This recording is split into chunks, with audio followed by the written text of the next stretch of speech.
Lapu-Lapu City Police, mga Muslim leaders ug mga imam sa 12 ka mga moske sa dakbayan sa Lapu-Lapu nagkasandurot aron mas mapaligon ang ilang pagtambayayong. Si Luan Mirondina sa report.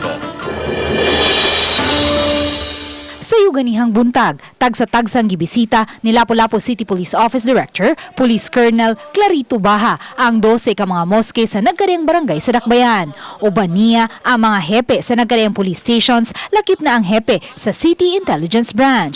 Gitapos ang kalihukan sa usa ka salo-salo sa gawas nga bahin sa moske sa Sitio Kalubihan, Barangay Pahak. Paghihimamat diha nila para po may bawa sila nga niya ang katawhan o niya ang mga kapulisan para naay mga close coordination o mga pamaagi unsaon pag-report, unsaon pagpahibaw kung dunay mga problema sa ilang barangay. Kinahanglan dili ta masudlan labo na gyud sa atong kampanya sa drugs. Maningkamot lang kita nga ang atong mga kilsunan nga mahunong gyud na kamo man ay kampanya sa atong pila ka mamahal presidente Duterte. So suporta mi.